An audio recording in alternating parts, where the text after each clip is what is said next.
Assalamualaikum warahmatullahi wabarakatuh. Halo semuanya, jumpa kembali dengan saya, Kak Restu. Apa kabar kalian semua? Semoga kalian selalu sehat, baik, dan tentunya dimudahkan segala urusannya oleh Tuhan Yang Maha Esa. Amin amin ya rabbal alamin. Oke, seperti biasa pada kali ini saya akan menceritakan sebuah kisah horor, melanjutkan cerita yang kemarin. Dan bagi kalian yang baru bergabung di channel ini, jangan lupa klik tombol subscribe-nya. Klik juga lonceng notifikasinya serta like video ini, agar kalian semua tidak ketinggalan cerita-cerita menarik dan terbaru, tentunya dari channel kami. Oke, terima kasih. Dan langsung saja tanpa berlama-lama lagi, bagaimana kisahnya? Ini dia ceritanya. Hari-hari berikutnya semakin berat bagi Andi. Perawat saat itu di sana, Dani, yang jahat itu tetap bekerja di situ. Ia bahkan makin berani karena tahu keluhan Andi tidak dianggap. Ia bahkan mulai menjadikan Andi bahan lelucon di hadapan para pasien lain. Boneka berjalan datang. Awas, nanti nangis lagi loh. Andi, kalau mau boneka jangan kenteng ya. Takutnya besok jatuhnya ke jurang. Gelak tawa petugas dan beberapa penghuni yang termakan omongan itu membuat Andi makin tertekan. Ia kini mulai kehilangan nafsu makan. Mulai sering bicara sendiri, kadang duduk diam menatap jendela selama berjam-jam. Petugas yang lebih tua sempat memperhatikan perubahan itu. Andi, kamu kenapa? Biasanya kamu bawel loh. Sekarang kok diam saja? Andi hanya menggeleng. Semuanya jahat. Siapa yang jahat? Gak ada yang percaya aku. Hingga suatu malam saat hujan deras mengguyur asrama, Andi duduk di ujung ranjangnya. Tangannya memegang boneka lusuh yang mulai robek di bagian kepala. Ia bicara lirih saat itu. Aku bukan anak jahat. Aku gak bohong. Aku cuma pengen dipeluk. Di balik jendela petir menyambar. Dan malam itu, untuk pertama kalinya Andi tidur tanpa mengucapkan selamat malam pada bonekanya. Seiring berjalannya waktu saat ini, Dani dan juga para petugas baru yang masih muda dan yang suka menjahili kepada Andi. Hari itu, langit yang masih tampak mendung sejak pagi. Angin bertiup pelan membuat dedaunan bergoyang lesu di halaman belakang tempat rehabilitasi. Aktivitas pagi berjalan seperti biasa, tapi suasana di dalam tidak pernah benar-benar tenang bagi Andi. Setelah kejadian jatuh dari genting beberapa hari lalu, perlakuan Dani dan para petugas muda lainnya tidaklah berubah, bahkan semakin menjadi-jadi. Dani selalu mencari kesempatan untuk mengolok-olok Andi di depan pasien lain. Bocah tua datang, seru Dani setiap kali Andi muncul di lorong.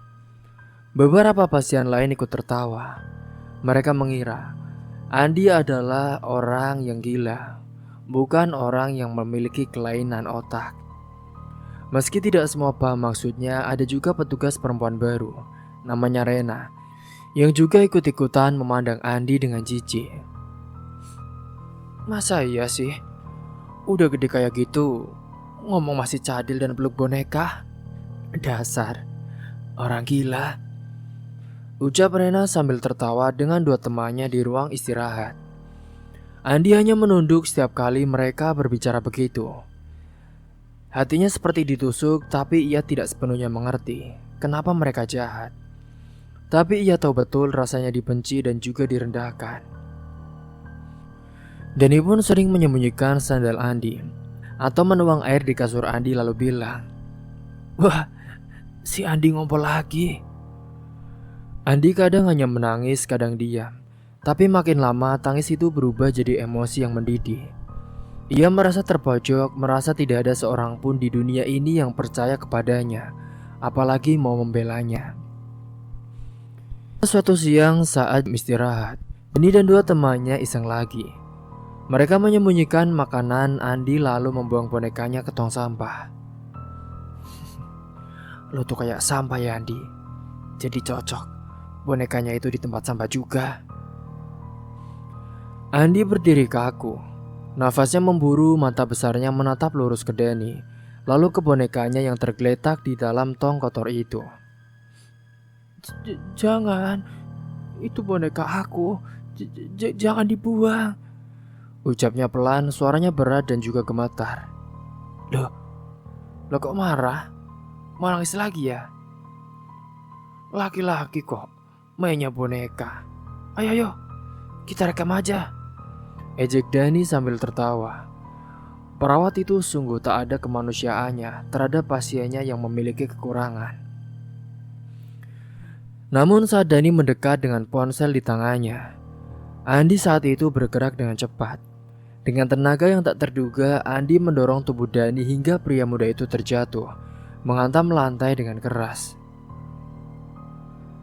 Dua petugas lain berusaha menarik Andi, tapi tubuh Andi lebih besar dan juga kuat.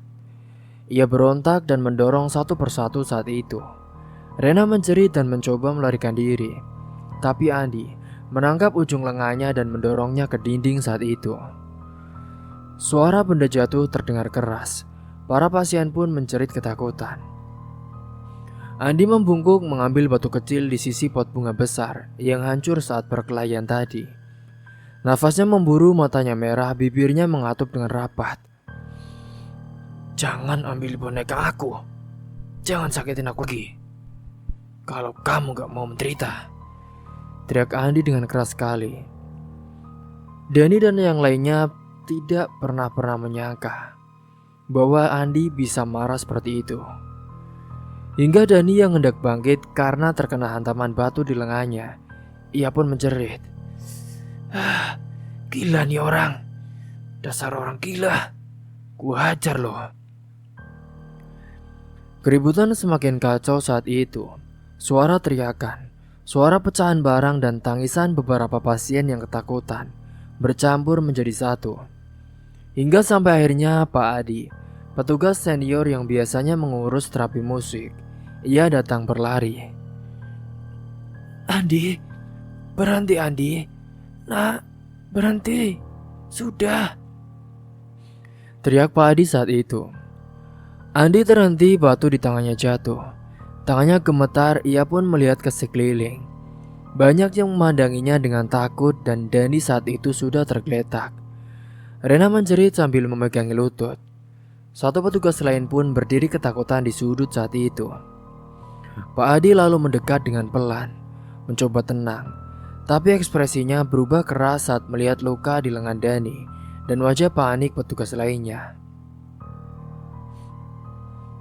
Kamu kenapa bisa begini, Andi? Kamu kenapa nyerang perawat?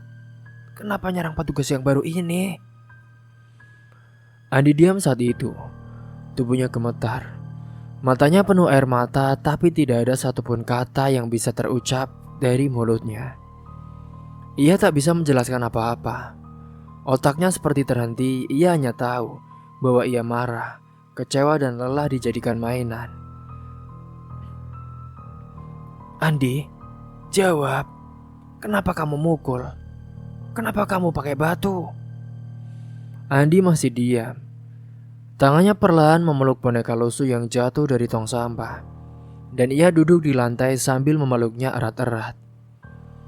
Tak lama kemudian pihak manajemen pusat rehabilitasi pun dipanggil. Dani pura-pura meringis kesakitan dan menjelaskan bahwa Andi menyerang tanpa alasan. Aduh, saya nggak tahu ya Pak, Bu. Dia ngelamun, terus tiba-tiba marah dan nyerang kita Pak. Padahal kita nggak ngapa-ngapain loh Pak, Bu. Rena pun ikut menimpali dengan nada dramatis. Iya Pak, dia juga dorong saya ke tembok Pak.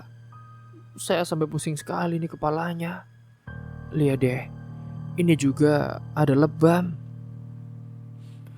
Pak Adi yang tidak melihat kejadian langsung hanya bisa menduga dari penuturan mereka.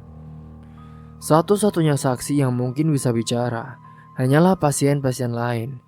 Tapi mereka semua punya gangguan mental juga, tapi tidak bisa dijadikan pegangan kuat. Kini Andi pun ditarik dan dikunci di ruang isolasi.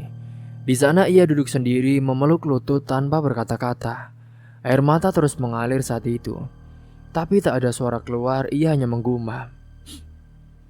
Bukan salah aku, bukan salah aku.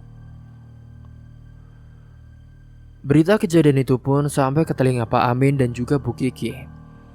Lewat telepon resmi dari manajemen, mereka pun datang terburu-buru ke tempat rehabilitasi. Wajah keduanya tegang, Bu Kiki pun langsung mendekati Andi yang masih di ruang isolasi dan mencoba menenangkannya. Sayang, kenapa kamu berantem, nak? Kenapa kamu mukul orang? Andi tidak menjawab. Ia hanya memeluk ibunya dan menangis dengan keras. Tangisan itu seperti ledakan dari semua rasa sakit yang selama ini ditahannya. Tangis karena tidak percaya, karena dilecehkan, karena dipukul tanpa sebab. Pak Amin pun berbicara dengan Pak Adi dan kepala tempat rehabilitasi. Kami minta maaf atas kejadian ini ya Pak. Kami tidak menyangka Andi bisa seagresif itu. Pak Adi mengangguk saat itu. Kami juga tidak tahu kenapa Pak. Tapi kami akan beri sanksi disiplin. Mungkin perlu dipindahkan ke ruang terapi khusus. Pak Amin menunduk saat itu. Baik Pak Adi, kami bersedia apapun yang dilakukan. Tolong lakukan yang terbaik Pak.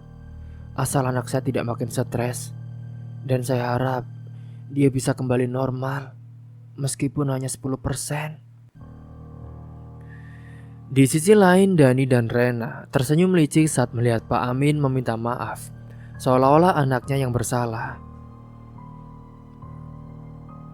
Bapak minta maaf ya atas nama anak saya. Tanya Dani dengan nada sinis di balik masker medisnya. Pak Amin pun menatapnya sesaat, tapi tak menjawab. Ia terlalu lelah dan terlalu sedih untuk memperpanjang pertengkaran. Malam hari itu pun Bu Kiki duduk di ranjang, Andi sambil menyuapi anaknya makan. Andi diam saja, tidak menolak tapi juga tidak bicara. Ibu percaya sama kamu sayang. Tapi ibu juga bingung, harus gimana? Andi menatap ibunya dengan mata sayu. Aku jahat bu, aku gak jahat bu, aku gak jahat. Ucapnya dengan mengulang-ulang terus. Iya ibu tahu, tapi kamu harus sabar ya. Dan saat lampu dimatikan dan keheningan menyelimuti ruangan, Andi berbisik pada bonekanya. Besok aku gak akan diam. Kalau mereka jahat lagi, aku akan lawan. Hari-hari setelah keributan itu berjalan seolah tak terjadi apa-apa. Kini Dani yang sebelumnya sering menjahili dan merendahkan Andi di depan pasien lain, ia mendadak berubah. Ia bersikap ramah, bahkan lebih perhatian dibanding biasanya. Ia menyapa Andi setiap pagi, menanyakan kabar, bahkan ikut membantu saat Andi kesulitan memakai sepatu atau menyuapkan makanan. Mas Andi, udah makan belum? Yuk, kita makan bareng mas, katanya suatu siang sambil tersenyum lebar. Andi yang polos tak mengerti banyak. Ia pun menerima perubahan sikap itu dengan senyum kecil. Ia pikir, mungkin Dani benar-benar sudah sadar. Mungkin memang orang bisa berubah. Tapi tidak semua penghuni dan petugas tertipu. Pak Adi sempat memperingatkan Dani secara halus. Kalau kamu beneran berubah, ya bagus Dan. Tapi jangan main-main lagi. Anak-anak di sini punya hati juga.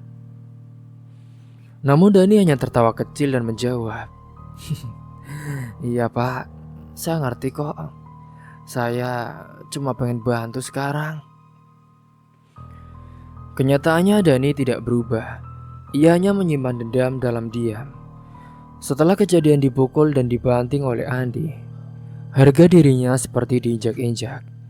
Ia merasa diperlakukan dan juga dipermalukan di depan orang-orang. Ia tidak peduli bahwa Andi mentalnya seperti anak kecil. Baginya Andi sudah melatih batas. Dan bagi Dani, Andi adalah orang gila. Dan dia juga menganggapnya sebagai musuhnya. Rasa sakit itu berubah jadi obsesi untuk membalas. Tapi Dani tahu kalau ia melakukannya terang-terangan, ia bisa kehilangan pekerjaan. Maka ia pun menyusun rencana secara diam-diam. Rencana yang lebih kejam. Dani tahu satu rahasia besar dari Andi. Dia memiliki fobia berat terhadap ular. Andi pernah histeris hanya karena melihat gambar ular di buku terapi. Bahkan pernah pingsan saat seorang pasien menggambar ular di kertas dan menunjukkan kepadanya. Dani menyimpan informasi itu baik-baik seperti senjata rahasia. Singkatnya, pada suatu siang saat udara terasa lembab, langit mendung menggantung rendah. Dani menghampiri Andi yang sedang duduk di bawah pohon sambil memainkan boneka kecilnya. "Mas Andi, hari ini mau jalan-jalan ke belakang asrama enggak? Di sana ada pemandangan bagus loh." Ajaknya dengan senyum yang dibuat manis oleh Dani. Andi pun mengangguk polos. "Iya, boleh. Ada bunga ya?" "Iya, di sana banyak bunga. Nanti kita ajak Mbak Rena juga ya, biar rame," kata Dani. Hingga Andi yang mengira mereka sudah menjadi orang baik. Akhirnya karena memang sikap dan otak anak kecilnya itu, ia pun mau diajak untuk pergi jalan-jalan. Tak lama mereka bertiga berjalan melewati jalur setapak di belakang asrama, menuju pinggir bukit kecil yang tidak diberi pagar karena dianggap aman dan jarang dilalui oleh penghuni. Rena ikut berjalan tanpa banyak bicara, hanya sekali melirik ke arah Dani yang tampak membawa tas lempang besar. Ia tak tahu apa isi tas itu. Rena sendiri sebenarnya sudah mulai tidak nyaman bekerja di tempat itu. Tapi ia tak pernah benar-benar bicara atau membela siapapun. Ia hanya ikut arus. Sesampainya di pinggir jurang, Dani berpura-pura mencari tempat duduk sambil membuka tasnya. "Andi, lihat deh, ada yang seru loh." Andi pun mendekat dengan langkah kecil. Tapi begitu Dani membuka tas itu dan mengeluarkan seekor ular kecil berwarna coklat keabu-abuan, Andi pun langsung membeku. Matanya membelalak, nafasnya tercekat. "Hah? Ular, ular!" teriaknya dengan histeris. Andi langsung mundur ketakutan, tubuhnya gemetar hebat saat itu. Ia pun berlari ke arah semak-semak dengan tangannya menepis-nepis udara, seperti ada yang mengejarnya. Ia tak tahu arah, hanya ingin menjauh sejauh mungkin dari ular itu. Rena pun kaget saat itu. Dani, kamu ngapain sih, Dan? Gila kamu ya? Kenapa kamu gitu, Dan?" Tapi Dani malah tertawa keras. "Lihat tuh, lucu banget kan? Gue puas banget lihat dia kayak gitu deh, Ren. Akhirnya dia kayak orang gila beneran, ketakutan gitu. Taruh Dan, taruh itu. Nanti Andi bisa pingsan beneran." Dani pura-pura mengejar Andi dengan ular itu, masih tertawa. Tapi Andi yang sudah sangat shock, ia berlari tak karuan dan tepat ke arah tepi jurang. Lalu saat itu, kakinya tiba-tiba terpleset. "Hah? Tolong!" Jeritan dari Andi saat itu menggema ke seluruh bukit kecil itu. Andi terjatuh. Tubuhnya melayang sesaat di udara. Lalu saat itu, ia menghantam bebatuan dan semak-semak tajam di bawah. Suara keras terdengar, batu-batu besar di bawah jurang memantul suara benturan kepala. Dani terdiam, Rena pun menjerit keras, menutupi mulutnya. Mereka berlari ke bibir jurang dan melihat Andi tergeletak di bawah sana. Tubuhnya kaku, darah mengalir dari kepalanya. Bonekanya pun terlempar ke sisi batu. Dan, gila ya kamu. Kalau dia mati gimana, Dan? Cepat, kita harus panggil orang. Dia jatuh beneran. Kita harus pura-pura, Dan. Kita pura-pura gak tahu apa yang terjadi. Dani panik saat itu. Tapi rasa panik itu bercampur dengan senyum kecil yang licik. Dalam hatinya dendamnya seperti terbalaskan. Ia menarik nafas dalam-dalam, lalu berkata, "Kita bilang aja, dia lari sendiri terus jatuh. Kita bilang dia hilang dulu." Rena menatap Dani dengan marah, tapi tidak berani menolak. Mereka pun berlari kembali ke asrama. Dani menghubungi petugas dan dengan nada cemas mengatakan, "Pak, Andi hilang, Pak. Saat kami ajak jalan-jalan. Dan saat dia lari ke belakang, terus gak kelihatan, Pak." Para perawat di situ dan petugas pun panik. Beberapa staf langsung dikerahkan mencari ke seluruh area belakang asrama. Butuh hampir 1 jam sebelum akhirnya salah satu petugas melihat tubuh Andi di dasar jurang. Teriakan terdengar dari bibir jurang. "Ketemu, dia di bawah. Cepat, cepat panggil ambulans." Semua jadi panik saat itu. Petugas medis datang, butuh tenaga beberapa orang untuk mengevakuasi Andi ke atas. Tubuhnya sudah lemah, wajahnya pucat, kepala berdarah, dan tangannya pun telah patah. Nafasnya tersenggal saat itu, tapi dia masih hidup. Ambulans datang dan membawanya ke rumah sakit kota. Ruang IGD langsung dipenuhi petugas, dokter, dan juga perawat. Kondisinya kritis, kepala bagian belakangnya mengalami trauma serius. Darah masih terus keluar meski sudah diperban. Sementara itu Pak Amin dan Bu Kiki mendapat telepon darurat dari pihak rehabilitasi. Mereka pun langsung datang ke rumah sakit dengan wajah pucat. Begitu melihat tubuh anaknya penuh luka, tangan dipenuhi jarum infus, selang oksigen yang menempel, dan juga kepala dibalut tebal. Bu Kiki menjerit dengan histeris. Andi, astagfirullahaladzim. Ini anak saya kenapa, Pak? Ini kenapa?" Pak Amin berdiri kaku saat itu. Nafasnya berat. Ia menoleh ke arah perawat. "Ini apa yang terjadi? Kenapa bisa begini, Pak?" Dokter hanya berkata, "Jadi, tadi katanya para petugas temukan pasien jatuh dari tebing. Syukurlah masih hidup, Pak. Tapi kondisinya kritis. Kita harus observasi selama 24 jam." Bu Kiki menangis tak berhenti di sudut ruangan. Pak Amin memegang tangan anaknya yang dingin, menggigil tapi tidak ada jawaban dari mulut Andi. Sementara itu di luar ruang perawatan, Dani duduk di ruang tunggu, wajahnya terlihat tegang di luar. Tapi di dalam dirinya ada kepuasan yang tak bisa ia sembunyikan. "Sekarang lo tau rasanya kan? Lo bikin malu gue. Lo bikin gue dipermalukan. Sekarang gantian lo." Tapi senyum kecil di wajah Dani hanya bertahan sebentar. Karena pada saat yang sama dari arah lorong, 2 petugas senior mendekat dengan wajah serius dan berkata, "Dani, kepala pusat mau bicara. Ada yang janggal dari laporan kamu." Wajah Dani pun langsung pucat. Kini sementara di sisi lain, di rumah sakit kota malam itu terasa lebih sunyi dari biasanya. Di ruang ICU, alat-alat medis berdengung pelan mengiringi tubuh Andi yang sudah terbaring lemah. Tubuhnya kaku dan penuh luka. Kepalanya dibalut perban tebal, wajahnya pucat, seperti tidak lagi mengenali dunia di sekitarnya. Fanny dan Rio duduk di luar ruangan, masih mengenakan pakaian yang tadi mereka kenakan sejak tergesa datang. Rio menatap lantai tak bicara sejak tiba.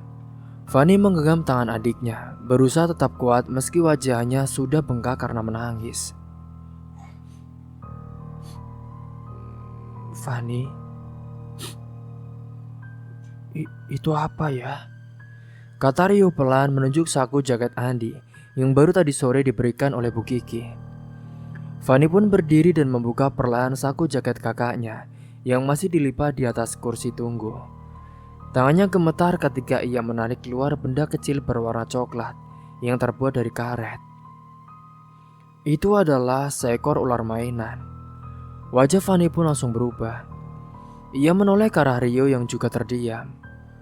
Mereka tahu betul sejak kecil, Andi, kakaknya sangat takut dengan ular. Bahkan gambar pun bisa membuatnya pingsan, apalagi melihat wujudnya langsung. Meski hanya mainan, ketakutan Andi terhadap ular bukan sekedar fobia biasa, tapi semacam trauma berat yang tak bisa dijelaskan.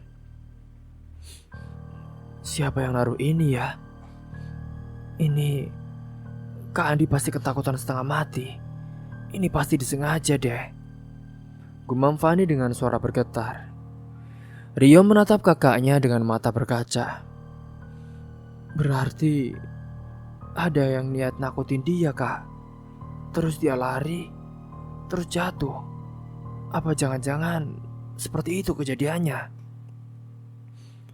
Fanny menggenggam ular mainan itu kuat-kuat. Nafasnya memburu, ia merasa ada yang jenggal sejak awal. Dan temuan ini seperti membuka pintu kecurigaan yang lebih besar. Ia tahu harus ada yang bertanggung jawab. Sementara itu di ruang kepala pusat rehabilitasi, suasana jauh dari tenang.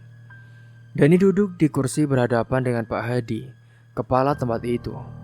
Wajahnya tertunduk, tangannya bergetar.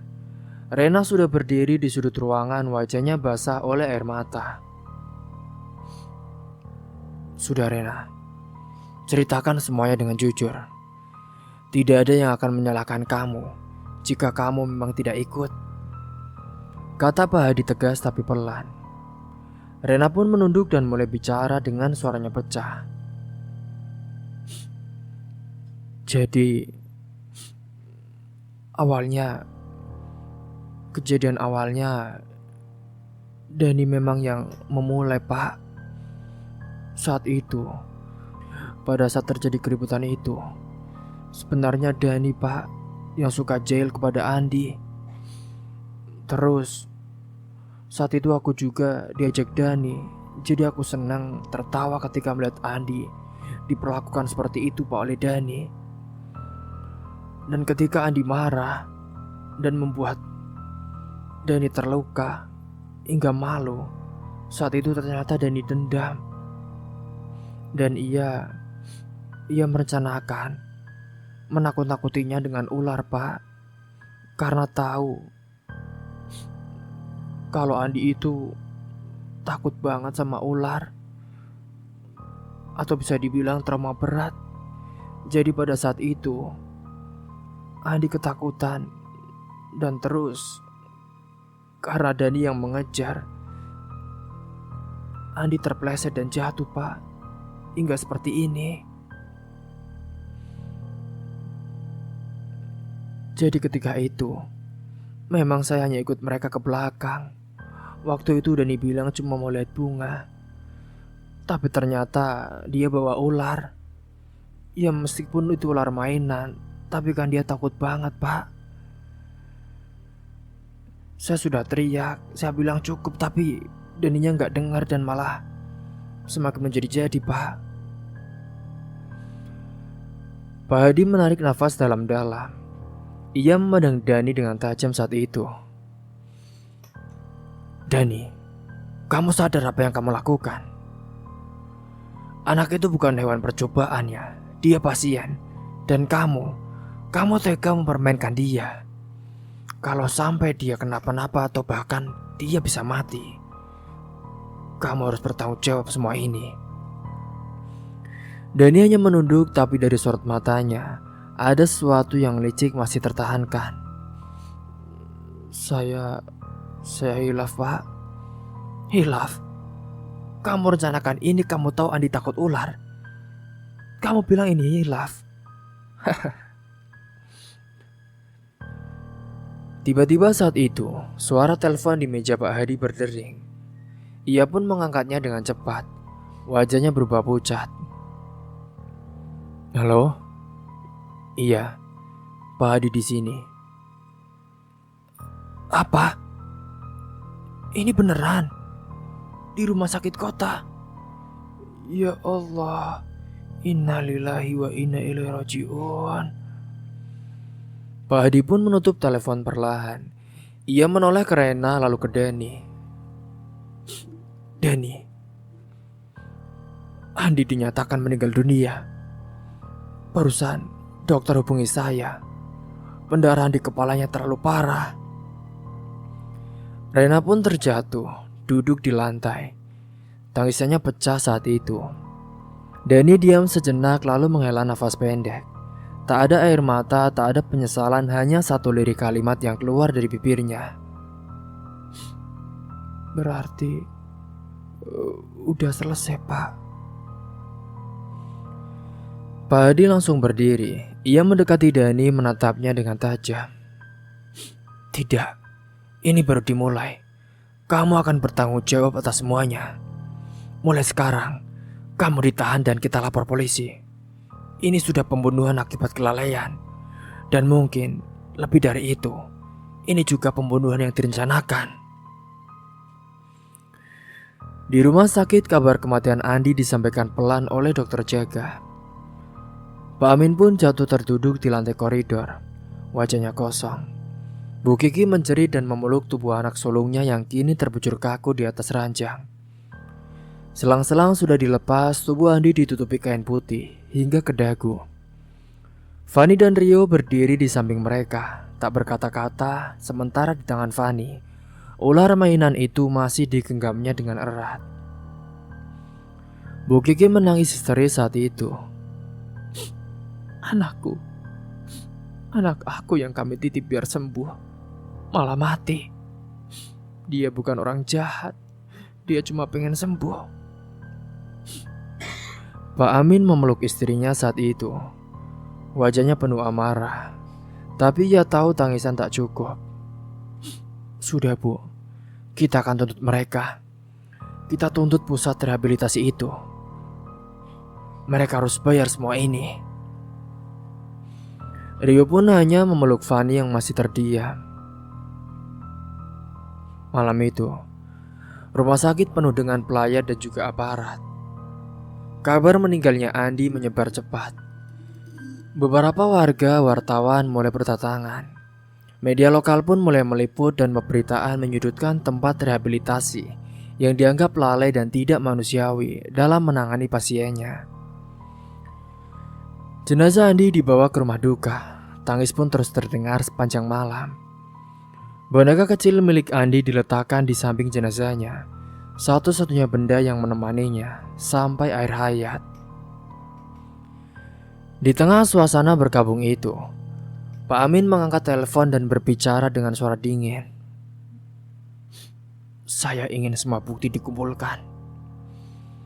Saya ingin pelaku dihukum berat, seberat-beratnya. Dan tempat itu, kalau bisa dibekukan, saya tidak akan berhenti sampai mereka semua bertanggung jawab. Di sisi lain saat itu, Dani duduk di ruang tahanan sementara dengan tangan diborgol. Di matanya tak ada lagi kepuasan, tak ada tawa, hanya wajah kosong yang mulai sadar. Semua sudah terlambat. Andi mungkin sudah tiada, tapi dendam keluarga dan masyarakat mungkin bisa lebih kejam kepadanya. Singkatnya, setelah kematian Andi, sidang perdana digelar di pengadilan negeri. Ruang sidang penuh sesak dipenuhi wartawan dan juga yang lainnya.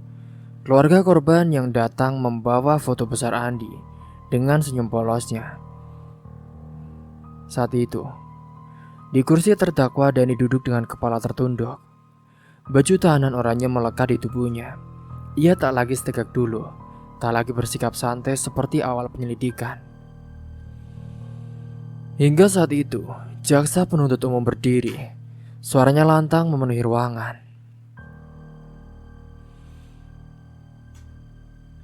Dan singkatnya, saat-saat yang dinantikan pun telah tiba.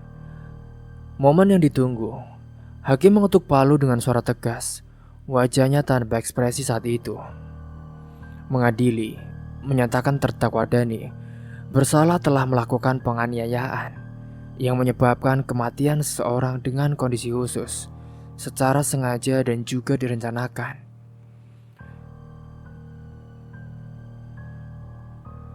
Dan saat itu, Dani pun dihukum dengan seberat-beratnya. Dani hanya diam, ia tidak membantah, tidak menangis. Ia tahu semuanya sudah selesai. Saat itu, setelah dari itu di pemakaman, Nisan Andi berdiri tenang dengan ukiran kecil. Kamu tidak berbeda, nak. Kau hanya dilahirkan untuk menguji hati orang-orang di sekitarmu. Di bawahnya boneka kecilnya dimakamkan bersamanya, diikat dengan pita biru yang dulu ia suka. Hidup memang tak selalu adil bagi yang lemah, tapi keadilan bisa ditegakkan jika masih ada yang bersuara. Menjaga manusia berbeda bukanlah beban, tapi kehormatan. Mereka bukan untuk dikasihani apalagi dihina. Mereka hanya perlu dipahami. Dan jika kamu suatu hari diberi kepercayaan untuk mendampingi mereka, lakukanlah dengan cinta, bukan dengan kuasa. Semoga kita selalu menjadi manusia yang lebih baik daripada hari ini. Cerita pun tamat. Terima kasih kepada kalian semua yang telah menyimak cerita ini dari part 1 hingga tamat. Semoga kalian semua selalu sehat dan dimudahkan segala urusan rezekinya. Akhir kata dari saya, mohon maaf apabila ada salah kata. Wassalamualaikum warahmatullahi wabarakatuh.